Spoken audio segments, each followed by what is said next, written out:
Hello, aspirants, and welcome back to our channel. Let's have the Hindu analysis dated 8th December 2021. So, let's start today's discussion. The first article is about the recent event stating that Nagaland seeks a repeal scraps going on Hornbill Festival. So article के हिसाब से अगर हम देखें मोन district जो है नागालैंड में वहाँ पर फ़िलहाल के लिए शट डाउन किया गया है आजकल के दिन को. They are closing all the things और फ़िलहाल के लिए जो हॉर्नबिल फेस्टिवल है उसके बारे में भी पढ़ेंगे. वो सब इवेंट फ़िलहाल के लिए बंद कर दिया गया है. So, Mon district in Nagaland observed a shutdown on Tuesday in the protest against the killing of 14 civilians by the security forces, while the state government called the major ongoing festival as the mark of respect to all the deceased. जितने लोग मारे गए हैं तो जो अभी फ़िलहाल नागालैंड में जो फेस्टिवल चालू है हॉर्नबिल फेस्टिवल उसको they are taking as a respect जो लोग मारे गए हैं जिनकी जान गई है to give a respect to them. वो फेस्टिवल इस बार मनाया जा रहा है उस थीम में या उस सेंस में. So the state cabinet also decided to write to the union government to immediately repeal the act that was made in 1958 now in force in these states. Government spokesperson and the state planning minister Nebak Ronu said the cabinet at an emergency meeting in Kohima on Tuesday discussed about the operation by army in outing village of Mon district. The cabinet decided that the special investigation team headed by the IGP should complete its probe into the Mon incidents and submit the report or the result within a month. ये हमें mister Amit Shah ने भी बोला था. Mr. Ronu added that cabinet has decided to cancel the ongoing Hornbill festival in the view of mourning the announced for the deceased and express their views और their respect to the families. So ये festival को cancel कर दिया गया है फ़िलहाल के लिए. ये जो 10 दिन का फेस्टिवल होता है it is a point of attraction for all the tourism all around the world जो कि 1 दिसंबर से चालू हो गया था. 1 दिसंबर से 10 दिन की ये फेस्टिवल होती है और ये जो है जब हमारा नागालैंड एज अ स्टेट बना था 1963 में तब से इसको फेस्टिवल को मना रहे हैं. Mr. Rono said 2 persons injured in the firing still in the critical condition in the hospital and 6 others are under the treatment. 22 persons have been discharged, he added. तो फ़िलहाल की सिचुएशन ये है मॉन में लेके एंड आर्टिकल में hornbill festival के बारे में आया तो उसके बारे में भी थोड़ा सा जान लेते. कुछ चीज़ें जो बताई है 1963 को लेकर और थिंग्स. सो हॉर्नबिल फेस्टिवल जो है नागालैंड में मनाया जाता है विद द रीज़न या फिर क्या मोटिव है तो इंटर ट्राइबल जो ग्रुप्स हैं या इंटर ट्राइबल इंटरेक्शन के लिए ये फेस्टिवल नागालैंड में मनाया जाता है. ये बोला जाता है कि नागालैंड का it is one of the indigenous festival जो गवर्नमेंट ऑफ नागालैंड खुद बनाता है और दूसरा मोटिव इसका होता है that was point of tourism attraction of tourism भी बनता है. ये फेस्टिवल यूजुअली दिसंबर के फर्स्ट वीक में एनुअली स्टार्ट होता है और नागालैंड का जो रिच हेरिटेज है जो यूनिकनेस है जो रिचनेस है जो भी वहाँ का यूनिक थिंग्स है उसको इस फेस्टिवल में दिखाया जाता है. और देयरफॉर फेस्टिवल्स जो है नागालैंड के इस हॉर्नबिल फेस्टिवल को बोलते हैं. और एक चीज़ है ये जो हॉर्नबिल नाम दिया है ये वहाँ के एक बर्ड को ट्रिब्यूट देने के लिए दिया जो वहाँ के जो स्टेट बर्ड है. So the bird is closely identified with the social cultural life of Nagas as reflected various tribal dance.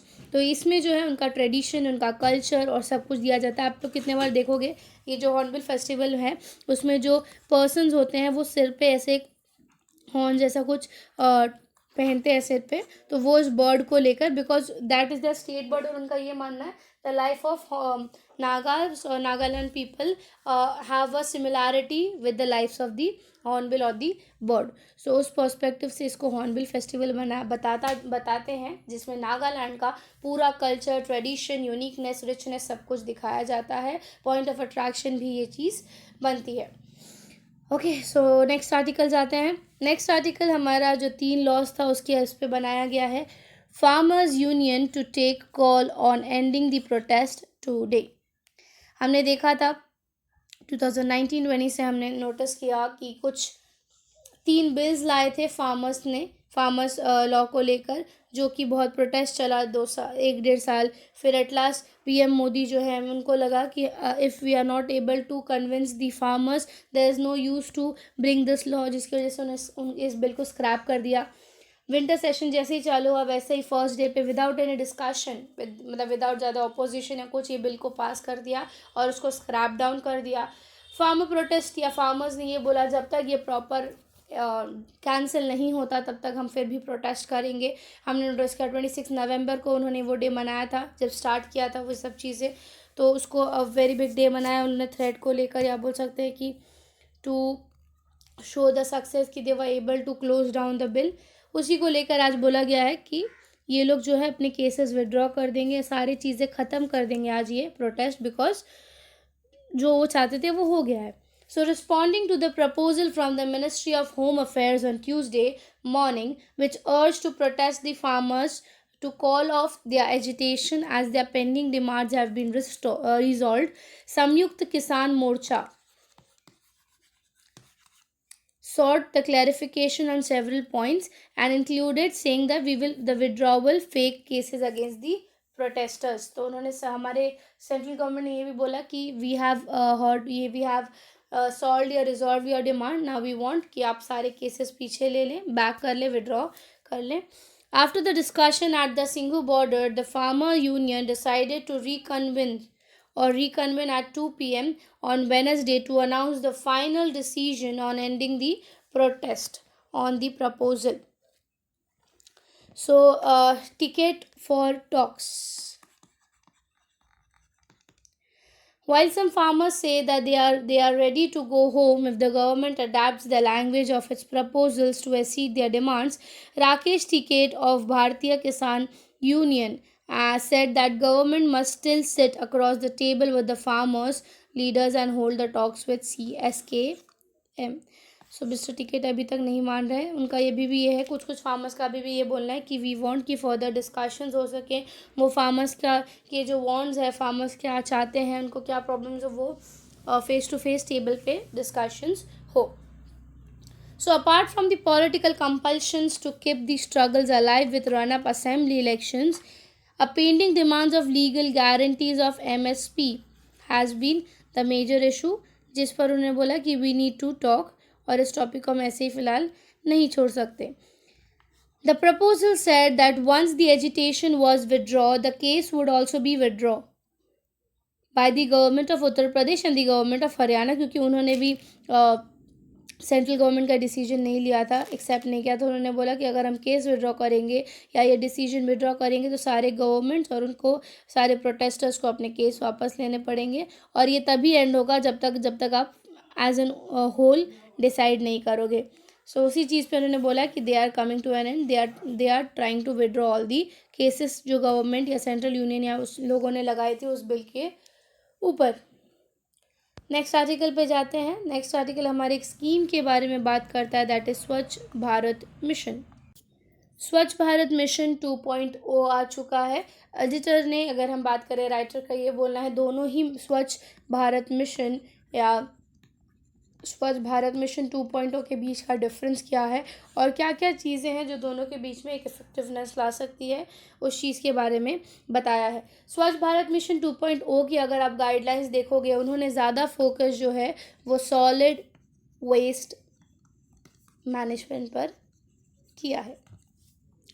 So, the recent released Swachh Bharat Mission 2.0 guidelines continues to take forward the aims of it launched in 2014, but add an important dimension that will focus on the solid waste management. This goes beyond the efficient collections and transportations of the waste and bring focus on the process of all types of waste like plastic, construction, disposal waste, across 4,372 countries, cities. तो उनका ये बोलना है कि 2023 से पहले उनका ये ट्राई है कि इंडिया के अप्रॉक्सीमेटली 4372 सिटीज़ में से ये सारे जो वेस्ट है वो डिस्पोज या फिर उसका प्रॉपर मैनेजमेंट वो लोग कर सकें, जिसमें कि सारे तरफ से डंप साइट्स हो गए, फिर हमारे कंस्ट्रक्शन वेस्ट हो गए, प्लास्टिक वेस्ट हो गए, डिमोलिशन वेस्ट हो गए, वो सबको वो लोग डंप या फिर अब प्रॉपर उनका यूज़ मतलब कलेक्ट करके उनका प्रॉपर वेस्ट मैनेजमेंट कर पाए. So it components include source segregation, door to day collection of waste, then separate transportation of different types of waste, processing of waste, wet waste, dry waste, construction of the demolition waste.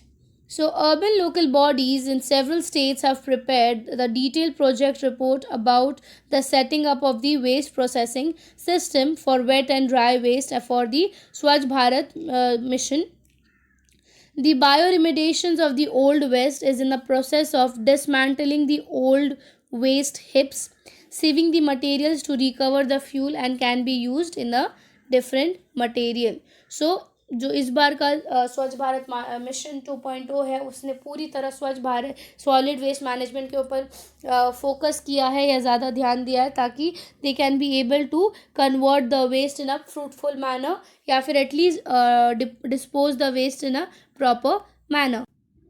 Total quantity of the waste that has been collected according to the guidelines, urban area में 1.32 lakh turns daily collect होता है और इसका अगर annum के per annum के हिसाब से बात करें तो 4.8 करोड़ टन्स का ये एडअप देता है. सो फंडिंग जो है एक इशू ये भी था कि स्वच्छ भारत मिशन जो हमारा फर्स्ट मिशन था वो ज़्यादा एफिशिएंटली काम नहीं कर पा रहा था या उतना फ्रूटफुल ऑब्वियसली रिजल्ट दे रहा था पर उतना फ्रूटफुल नहीं दे पा रहा था because of the lack of funding.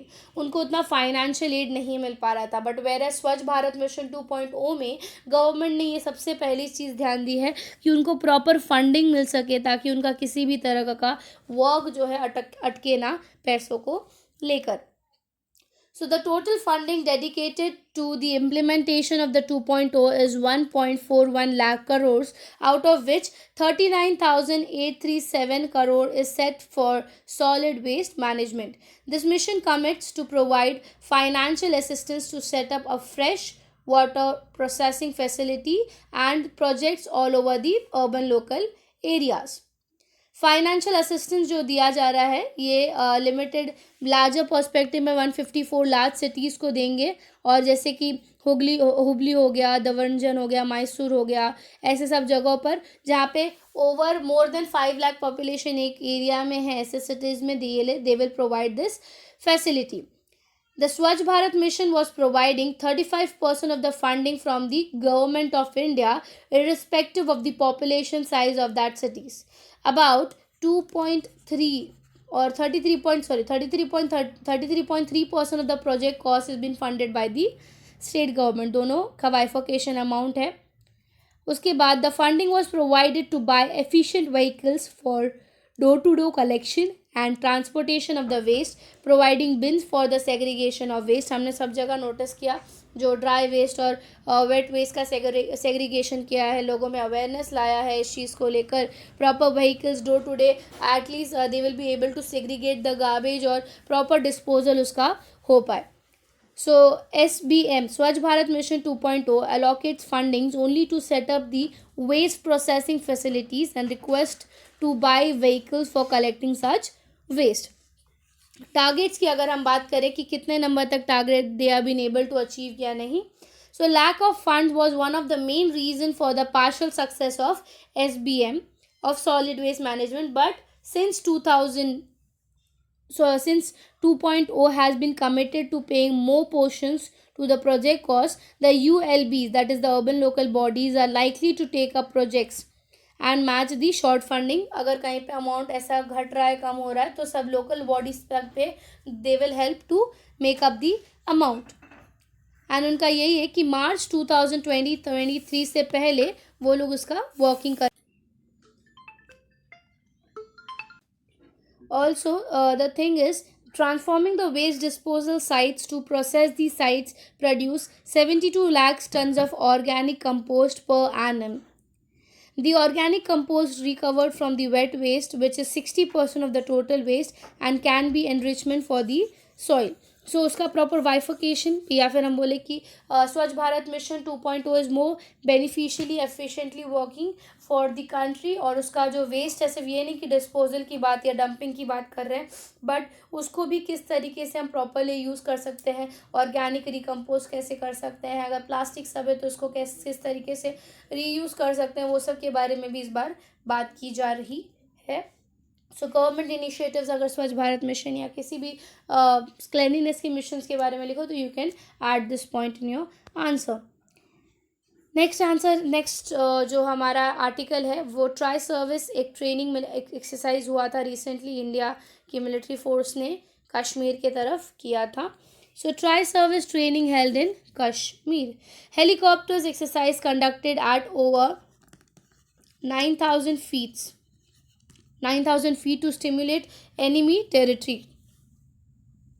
The Army Srinagar-based 15 Corps conducted a tri-service helicopter-borne training and validation exercise in the Kashmir Valley on Monday.